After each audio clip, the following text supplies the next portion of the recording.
All right, hey guys, here we are, hole number 4.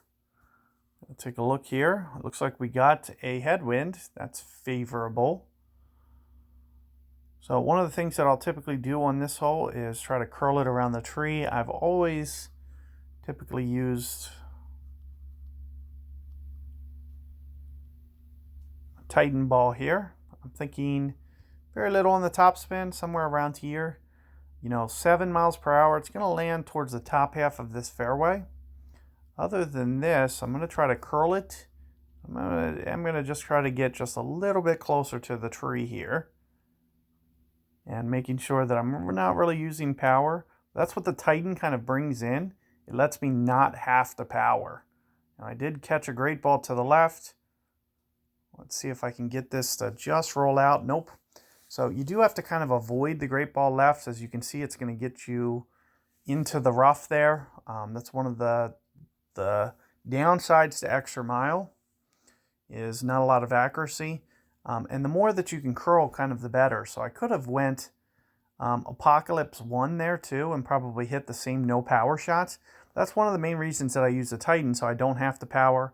I don't have to get close to the tree, because you can clip this tree on the way through too. You can see my opponent not even curling it. He great balled it.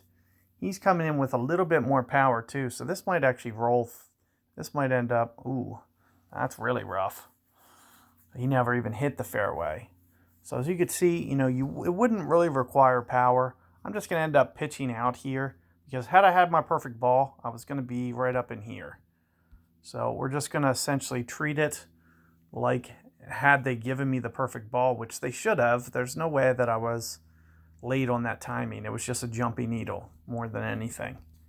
So, one of the main reasons, I don't find this game, well, there's a lot of reasons I don't find this game endurable to play and why I don't play tournaments. One of the biggest is the repetitive nature. I don't want to play this same setup on repeat all week long. It's never been fun for me, ever. It's something I've always complained about, something they've never done anything about. So, what are you going to do? Just not play a boring game. That's what I choose to do. So I essentially just don't play as a result.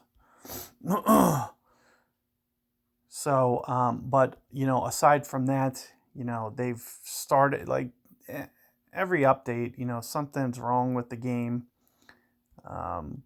Glitchy needle, you'll see that, it's not fluid. When they start messing around with perfect ball, that's when you know that it's just not enjoyable to play the game. But here you can see, I'm going to go about 3. I am going to use pretty close to a max adjustment here. Almost 4 rings. And again, so that was like a hesitation needle. It looks like I under-adjusted anyway. Well, you need to kind of do an overcompensation method there. So you can see the great ball was kind of like me under-adjusting, but it wasn't necessarily I under-adjusted my rings. It was more so that I didn't play wind effect. So you need to make sure that you're considering things like wind effect. Otherwise, if I would have hit perfect ball there, the wind would have taken it and it would have missed to the right of the hole. So it's a good thing that I did catch the great ball. So you need to be thinking things like wind effect. If, you're at mid club, that means you may want to at least use a max adjustment at mid club. So at my mid club, maybe I use 3 per ring and I'd go 2.5 rings or 3 rings there. But towards, max club, I'm only going to use 2 per ring. So at 2 per ring, I need to go, an extra ring and a half. If the wind's an 8, I need to go 4 rings. So those are the things that you need to be thinking. Is you'll have to do either kind of an overcorrection there, or just try to figure out that your ball guide is going to kind of deflect more towards the right because it's a side wind, and you'll have to make the necessary adjustment. So should be straightforward there. Good luck with that hole, and I will see you guys momentarily on 5.